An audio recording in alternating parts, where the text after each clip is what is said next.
Hello friends, welcome to my YouTube channel. आज हम सब इस वीडियो में पढ़ेंगे सीबीएसई क्लास 9th के हिस्ट्री की बुक का chapter first, the French revolution. इसमें हम फ्रेंच के रिवॉल्यूशन के बारे में पढ़ेंगे। फ्रेंच एक कंट्री है, वो कैसे रिवॉल्यूशन करता है अपने ट्रेड के लिए या फिर अपने आगे बढ़ने के लिए। तो हम इस वीडियो में उसी की बात करेंगे। तो ये हमारा पार्ट फर्स्ट रहा।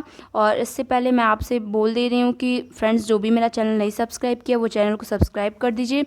और चलिए हम फ्रेंच रिवॉल्यूशन पढ़ते हैं। वो भी एक हिस्ट्री तो है, सबको कठिन लगती है, बट चलिए आज हम स्टोरी की तरह इसको पढ़ते हैं और समझते हैं। तो ये जो हमारा है सेक्शन 1, जो इवेंट एंड प्रोसेस दिया है दोस्तों, ये पहले चैप्टर में ये बस ये बताया गया है कि हम इस चैप्टर में क्या पढ़ेंगे, किससे रिलेटेड है ये चैप्टर। जैसे यहाँ पे देखिए लिखा है कि chapter first is on the French revolution. मतलब ये एक समरी दी है कि हमारा चैप्टर फर्स्ट फ्रेंच रिवॉल्यूशन के बारे में है। ये बस हमारी एक समरी है। तो आइए हम अपना मेन चैप्टर पढ़ते हैं, यानी हम जहाँ से हम स्टार्ट है चैप्टर वो पढ़ते हैं। तो हमारा चैप्टर यहीं से स्टार्ट है, द फ्रेंच रिवॉल्यूशन। ये हमारे चैप्टर का नाम है। फ्रेंच एक कंट्री है, उसके क्रांतिकारियों के बारे में दिया गया है, उसके लड़ाई झगड़ा कैसे क्या हुआ सब कुछ दिया गया है। तो चलिए हम स्टार्ट करते हैं। अब यहाँ पे है फर्स्ट पैराग्राफ में दोस्तों कि on the morning of 14 July 1789, July 1789 years में 14 जुलाई की सुबह को the city of Paris was in A state of alarm. मतलब कि जो पेरिस सिटी थी वो स्टेट ऑफ अलार्म में थी, जैसे कि उसके ऊपर बहुत बड़ा खतरा होने वाला था। The king had commanded troops to move into the city. King क्या, जो फ्रांस के किंग थे वो अपने ट्रूप्स मतलब होता है आर्मियों का ग्रुप, ठीक है। ट्रूप्स मतलब होता है आर्मी ग्रुप, तो वो अपने ट्रूप्स को सिटी की तरफ भेज दिए थे। अभी देखिए, अभी आपको बोरिंग लग रहा होगा, बट अभी हम इसको एज ए स्टोरी पढ़ेंगे तो अच्छा लगेगा। तो देखिए, rumours spread that he would soon ordered the army to open fire upon the citizen. बताया जा रहा है कि जो फ्रांस के राजा थे वो सिटीजन मतलब जहाँ नागरिक रहते थे, जहाँ आम आदमी रहते थे, वहाँ पे अपने आर्मी को भेज के क्या किए, उन लोगों को ओपन फायर मतलब फायरिंग करने के लिए भेज दिए। ये क्या था, र्यूमर था। र्यूमर मतलब दोस्तों होता है अफवाह। मतलब ये अफवाह फैल गई थी कि यहाँ का राजा हम लोग को आज मरवा देगा। Some 7,000 man and women gathered in front of town hall and decided to form a people militia. तब जाकर जब ये अफवाह फैल गई तो उसी गांव के 7,000 औरत और आदमी क्या किए, गैदर्ड भीड़ इकट्ठा कर दिए टाउन हॉल के सामने और डिसाइड किए कि वो क्या बनाएंगे, मिलिटिया फॉर्म करेंगे। मिलिटिया मतलब क्या होता है कि आदमियों का ग्रुप, ठीक है। They broke into a number of government building in search of arm. ये निर्णय लिए थे कि हम क्या करेंगे, सब कुछ सारे बिल्डिंग, जो गवर्नमेंट बिल्डिंग होती है जिसमें गवर्नमेंट बैठक होती है वो सब हम तोड़ देंगे। सर्च ऑफ आर्म, अपने हम वेपन्स की खोज में, तभी तो हम लड़ाई करेंगे। अगर हमारे पास हथियार नहीं होगा तो हम कैसे करेंगे। तो finally a group of several hundred peoples march toward the eastern part of the city, storm the fortress prison, the Bastille, where they hope to find hoarded ammunition। बताया जा रहा है कि ये लोग फाइनली क्या निर्णय लिए। देखिए, जब अफवाह फैल गई कि आज हम लोगों पे अंधाधुंध फायरिंग होगी, तो ये लोग 7,000 लोग मिलके गवर्नमेंट बिल्डिंग मतलब एक बेस्टिल जेल का नाम है, उस जेल को तोड़ देते हैं लोग। प्रिजन मतलब होता है जेल, बेस्टिल उस जेल का नेम है। तो ये लोग क्या करते हैं, उस जेल को तोड़ देते हैं कि होर्डेड एमुनेशन, उनको ऐसा लगता है कि यहीं पे हथियार रखा गया होगा। In the arm fight that followed the commander of the Bastille was killed. और जो बेस्टिल का जो कमांडर था, मतलब जो बेस्टिल जेल का जो मालिक था, उसको लोग मार दिए। एंड द प्रिजनर्स रिलीज, और प्रिजन मतलब जेल, प्रिजनर्स मतलब कैदी, प्रिजनर्स मतलब हो जाएगा हमारा कैदी। तो बताया जा रहा है कि लोग उसको मार के कमांडर को तो क्या किए, कैदियों को रिलीज़ कर दिए, छोड़ दिए, बाहर छोड़ दिए।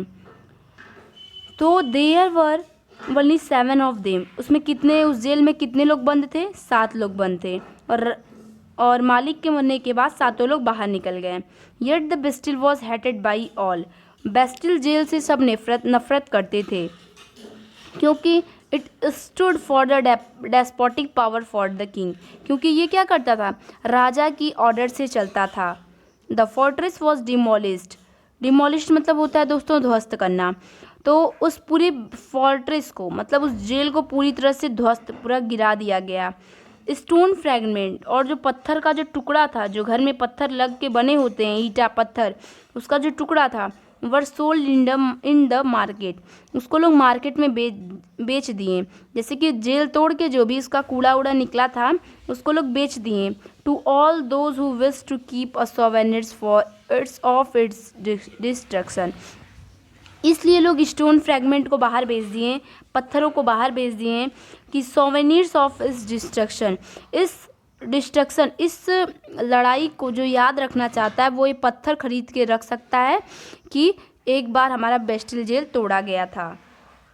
The days that follows saw more riotings both in Paris and the countryside, मतलब कि बहुत, रिगॉट मतलब होता है दंगा, बहुत दंगा होने लगा था पेरिस के राजा के बीच और कंट्री साइड और आम आदमी की तरफ से, मतलब सिटीजन की तरफ से। Most people were protesting against the high price of bread. और देखिए यहाँ पे बस झगड़ा इस बात के लिए हो रही थी कि ये राजा हम लोग इन्हीं के देश के हैं, इन्हीं के देश के नागरिक हैं और यही हम लोग को मरवा रहे हैं। बट देखिए जब झगड़ा छिड़ गई, झगड़ा स्टार्ट हो गई, तो क्या हुआ, हाई प्राइस ऑफ ब्रेड के लिए भी उसी में झगड़ा इंक्लूड हो गया। मतलब देखिए कितने रीज़न हो गए हैं ब्रेड लड़ाई के लिए।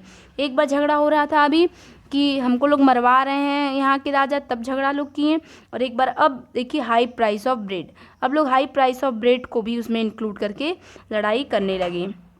मच लेटर, कुछ टाइम बाद, most historians looked back upon this time, they saw it as beginning of chain of events that ultimately led to the execution of the king in France.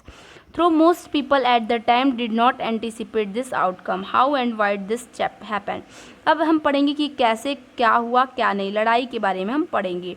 और देखिए यहाँ पे आप एक फिगर देख रहे हैं, ठीक है, यही हमारा बेस्टिल जेल है दोस्तों। ये देखिए हमारा बेस्टिल जेल है, देखिए तोड़ दिया गया, ये देखिए धुआं टाइप का है, ये सब देखिए पूरा गिर गया है, ठीक है। तो यहाँ पे लिखा हुआ है, ये भी हम लोग पढ़ लेते हैं कि स्टॉर्मिंग ऑफ द बेस्टिल, ये क्या है हो रहा है, बेस्टिल जेल को तोड़ने वाली सीन है, मतलब जब तोड़ा गया था तब का। अब हम पढ़ेंगे कि कैसे टूट गया, कैसे नहीं टूटा, ठीक है, क्यों इन लोगों में लड़ाई हुई, क्या बात थी, कुछ तो रीज़न रहा होगा, किंग आखिर मरवाने क्यों इन लोगों को गया, कोई प्रॉब्लम रही होगी किंग को इन लोगों से, तभी तो क्या थी, सब हम लोग पढ़ते हैं। आइए अभी हमारा मेन चैप्टर स्टार्ट होता है, मतलब चैप्टर का कंक्लूजन उसमें दिया हुआ था। अभी हम बेस्टिल जेल कैसे तोड़ा गया, क्यों तोड़ा गया, ये सब अभी हम पढ़ना बाकी है। तो लिखा है French society during the late 18th century, 18th century में फ्रांस की क्या स्थिति थी वो हम पढ़ेंगे आगे। लिखा गया कि in 1774 Louis 16 of the Bourbon family of king ascend the throne of France. 1774 में लुइस 16 एक बर्डन फैमिली के राजा थे, वो फ्रांस की गद्दी पे 1774 में बैठे थे। थ्रोन मतलब होता है गद्दी। ही वॉज 20 ईयर ओल्ड, वो 20 साल के थे और उनकी शादी ऑस्ट्रियन की प्रिंसेस मैरी एंटियोनेट से हुई थी। मतलब ये बहुत इंपॉर्टेंट है, आप याद करिएगा कि लुइस 16 18th सेंचुरी के राजा बने थे फ्रांस पे। 1774 में वो बैठे थे, 20 साल के थे, उनकी वाइफ का नाम था मैरी एंटियोनेट।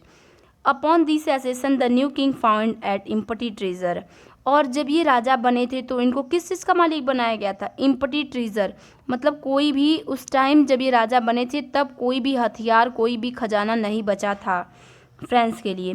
क्योंकि आप लोग हर लड़ाई में अगर आप लोग पढ़ते आ रहे होंगे, किसी भी वॉर में हमारा फ्रांस शामिल रहता है, तो फ्रांस के सारे वेपन, सारे पैसे ख़त्म हो गए थे जब ये लुइस 16 राजा बने थे। उसके पहले ही पूरा ट्रेजर, पूरा खजाना खाली हो गया था।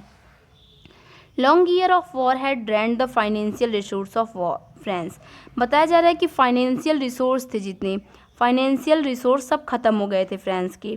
Added to this war the cost of maintaining on extravagant court at immense palace of Versailles, उस पर भी जिसमें लुइस 16 राजा का नाम है, तो जिसमें लुइस 16 रहता था उस पैलेस का नाम, उस महल का नाम वर्साइल था, उसका भी खर्चा बहुत ज़्यादा था, एक तो पैसा भी नहीं था फ्रांस में। Under Louis XVI, France helped the 13 American colonies to gain their independence from the common enemy Britain. अब देखिए यहाँ पे राजा के पास, लुइस 16 के पास तो इम्पटी ट्रेजर है, पैसा नहीं है, बट देखिए फिर भी यहाँ पे ये 13 अमेरिकन कॉलोनीज़ की हेल्प कर रहा है ब्रिटेन से आज़ादी पाने के लिए। मतलब कि फ्रांस का दुश्मन है ब्रिटेन, ठीक है, फ्रांस है ये मान लीजिए, तो इसका अगर ये दुश्मन है ब्रिटेन, तो ब्रिटेन से किसी का भी कुछ झगड़ा होगा ना, तो ये फ्रांस क्या करेगा, उस कंट्री का साथ दे देगा जिससे इसकी झगड़ा हो रही है, सिर्फ क्यों, अपना नाम कमाने के लिए।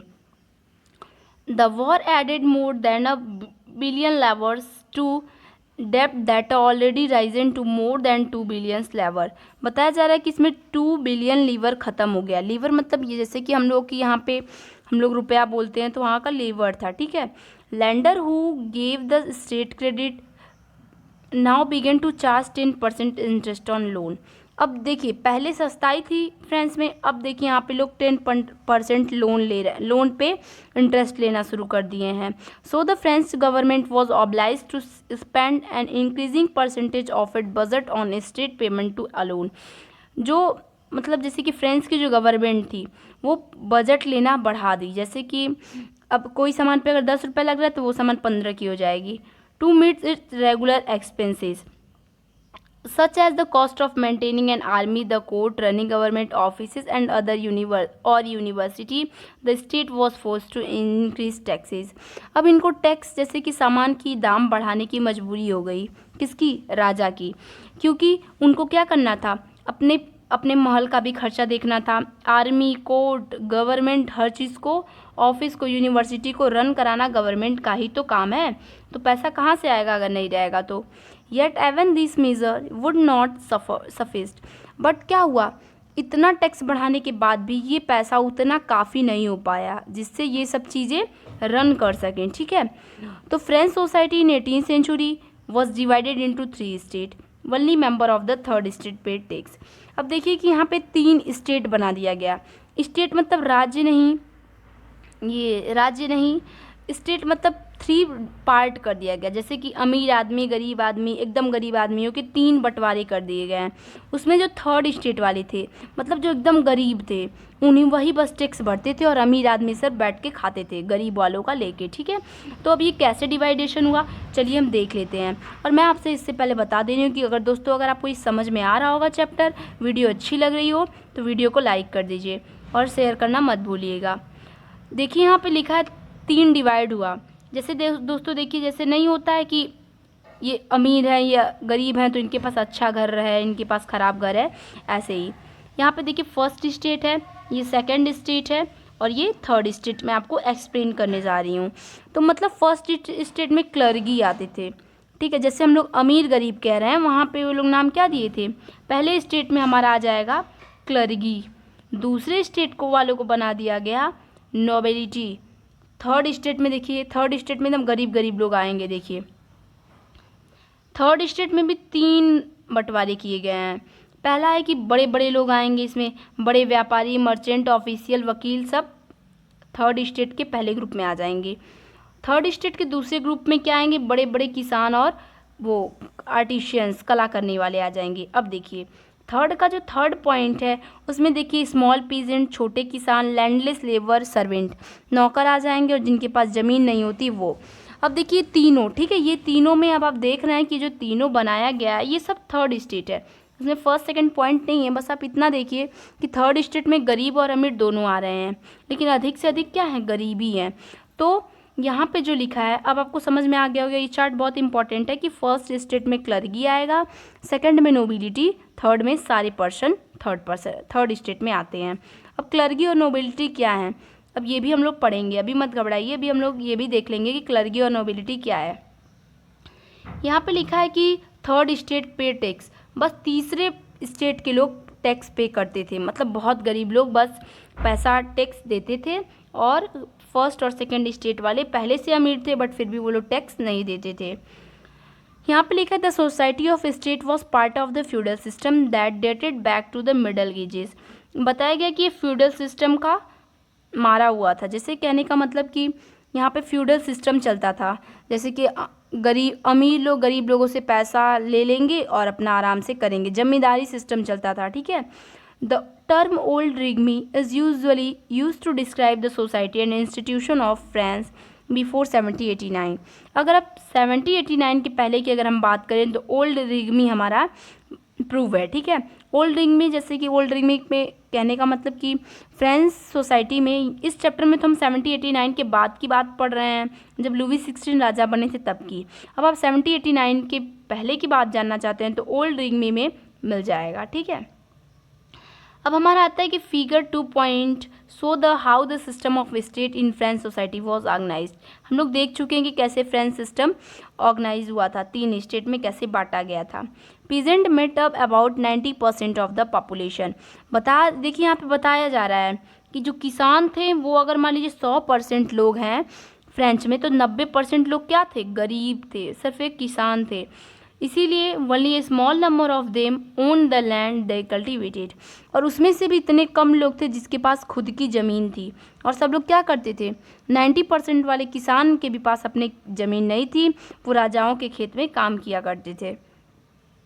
60% of land was own by nobles. अब देखिए, and church and the other richer member of the third state.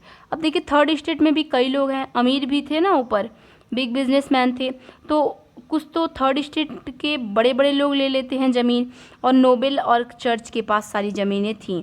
मतलब नोबेलिटी और जो क्लर्गी जो हम लोग देखे थे फर्स्ट और सेकंड स्टेट थे, उन लोगों के पास सारी 60% लैंड है, तो बची ही नहीं ज़मीन, तो गरीब लोग कहाँ से खरीदेंगे।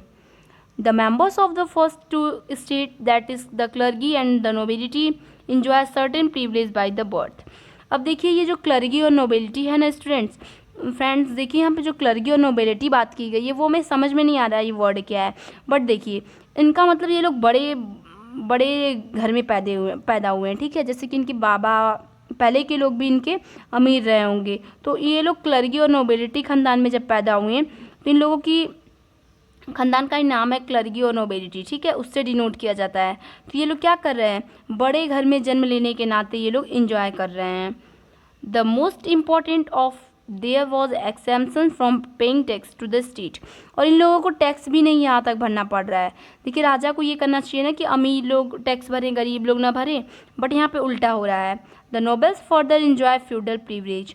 और नोबल्स ये लोग जो थे, ये नोबिलिटी जो लोग थे, वो लोग भी क्या कर रहे हैं, फ्यूडल प्रिविलेज, मतलब वो लोग एक दूसरे की गरीब लोगों की ज़मीन लेके टैक्स लेते थे। These included feudal dues which they are extracted from the present. जैसे कि टैक्स अगर आप भरने में अगर किसान लेट कर दे रहा है, तो उस टैक्स को निकलवाना किसका काम था, ज़बरदस्ती निकलवा लेना काम नोबल्स का था, ठीक है, मतलब सेकंड स्टेट वालों का था। These included feudals, these which are extracted from the peasants. Peasants were obliged to render service to the lord, to work in the house and field, to serve in the army or to participate in building roads. बताया गया है कि अगर ये लोग tax नहीं भरते थे तो इन लोगों को क्या कर दिया जाता था। अगर मान लीजिए किसान है, अगर लेट टैक्स भर रहा है तो उनकी ज़मीन को ले लिया जाता था गवर्नमेंट के द्वारा। मतलब कहने का मतलब कि नोबेल जो थे उनको क्या काम मिला था कि आप सबसे टैक्स निकलवा लिया करिए, ठीक है। The church too extracted it share of tax called tithe. और चर्च भी क्या करता था, चर्च भी एक चीज़ है, मतलब डिवाइडेशन है एक तरह का, ये भी क्या करता था, टैक्स लिया करता था सबसे। जो टैक्स चर्च हमसे ले, उस टैक्स को हम टीथे नाम देते थे। जो टैक्स अगर किसानों से अगर टैक्स लेने चर्च आ रहा है तो उसका नाम टीथे होगा, और अगर किसान अगर अपना टैक्स डायरेक्ट गवर्नमेंट को दे रहे हैं, ठीक है, उसको टैली बोलेंगे, ठीक है। All members of the third state had to pay tax to the state, this included a direct tax called taille. मतलब जो डायरेक्ट गवर्नमेंट को अपना टैक्स दे वो हमारा टैली होगा, जो टीथे के द्वारा जो चर्च के द्वारा लिया जाए वो टीथे होगा। And the number of indirect tax which were levied on articles of everyday consumption like salt or tobacco. The burden of financing activities of the state through tax was borne by the third state. मतलब tax क्या भरा जाता था, मतलब tax सिर्फ गरीब लोग ही भर पाते थे। अब यहाँ पे न्यू वर्ड्स देखिए, जितना वर्ड हमें कठिन लगा है वो इसकी मीनिंग दी गई है। लेवर मतलब unit of currency in France distribute 1794। जैसे कि यहाँ पे हम रुपया बोलते हैं तो वहाँ पे लोग लेवर बोलते थे 1794 में, ठीक है। Clergy group of person invested with special function in the church. Clergy मतलब क्या होता है कि जो लोग चर्च में काम करते थे, स्पेशल फंक्शन करते थे, टीथे क्या होता था? डायरेक्ट स्लेवेज by the church comprising 1/10 of the agriculture produce. Tithe का मतलब होता था कि जो टैक्स हमसे चर्च वाले ले लें वो हमारा टीथे कहलाएगा। और tax to be paid direct to the state, अगर आप डायरेक्ट गवर्नमेंट को दे रहे हैं तो वो टैक्स हमारा टैली कहलाएगा। आई होप आपको ये चैप्टर समझ में आ रहा हो। अगर आपको वीडियो अच्छी लग रही हो दोस्तों तो लाइक करना मत भूलिएगा। और चलिए हम लोग आगे की तरफ बढ़ते हैं। ये चैप्टर बहुत इंपॉर्टेंट है। अब आप ये देख रहे हैं फिगर, ठीक है।